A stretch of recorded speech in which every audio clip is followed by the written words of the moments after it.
اعوذ باللہ من الشیطان الرجیم بسم اللہ الرحمن الرحیم۔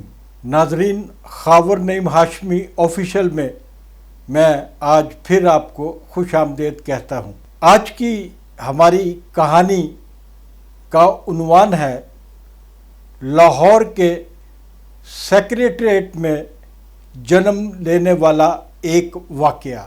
سیکریٹریٹ کو دفتر لاٹ صاحب بھی کہا جاتا ہے، اور آپ سب کو علم ہے کہ یہاں پر تمام محکموں کے سیکٹری حضرات جو ہیں وہ تشریف رکھتے ہیں اور اپنے اپنے محکموں کو سنبھالتے ہیں۔ تو ناظرین، بڑھتے ہیں اس آج کی کہانی کی طرف۔ لاہور میں ایک سینئر وکیل کے پاس میرا اکثر آنا جانا تھا، تو ایک دن جب میں ان کے آفس میں گیا تو وہاں میں نے ایک ٹین ایج کی لڑکی کو دیکھا۔ ان وکیل صاحب نے اس لڑکی سے میرا تعارف کرایا کہ یہ لڑکی یہاں پر انٹرنشپ کے لیے آئی ہے۔ جو بچے، جو لڑکے لڑکیاں وکالت پاس کرتے ہیں تو انہیں عملی زندگی میں جانے سے پہلے کسی سینئر وکیل کے پاس کچھ عرصہ انٹرنشپ کرنا پڑتی ہے تاکہ انہیں علم ہو سکے کہ عملی طور پر وکالت کرنے کے لیے کیا کیا چیزیں ضروری ہیں۔ اس لڑکی نے اپنا مجھے تعارف کرایا اور بتایا کہ وہ ایف اے کرنے کے بعد ہی اپنے چھوٹے بھائی کے ساتھ لاہور آ گئی تھی۔ اس کے گھریلو حالات اتنے اچھے نہیں تھے، اور اس کی والدہ جو ہے وہ تھوڑی بہت زمین تھی ان کی، اور اس کے ذریعے وہ اپنی اس بیٹی کی کفالت کر رہی تھی۔ اس لڑکی نے مجھے بتایا کہ اس نے یہاں پر پہلے گریجویشن کی، گریجویشن کے بعد اس نے وکالت کی، اور اب وہ یہاں پر انٹرنشپ کر رہی ہے۔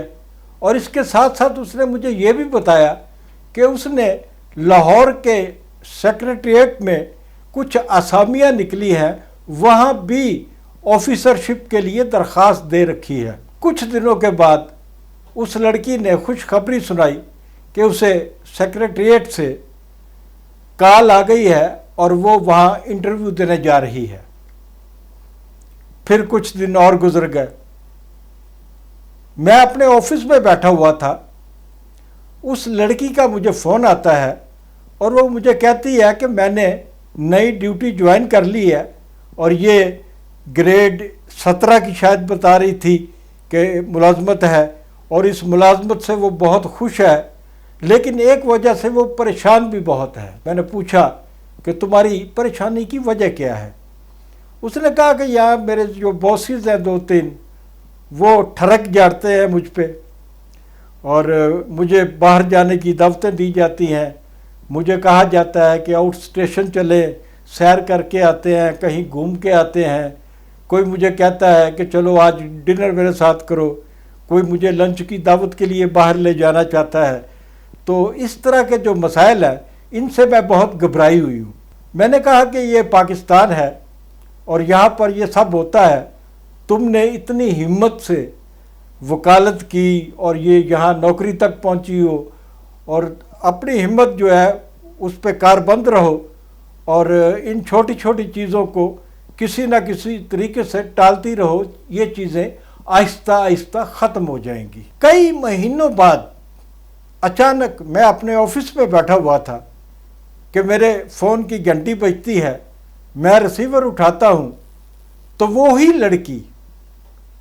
وہی لڑکی انتہائی پریشانی کے عالم میں مجھ سے گفتگو کر رہی ہے کہ مجھے بچاؤ خاور صاحب، مجھے بچاؤ خاور صاحب، مجھے بچاؤ۔ میں نے کہا کیا ہوا کیا ہے؟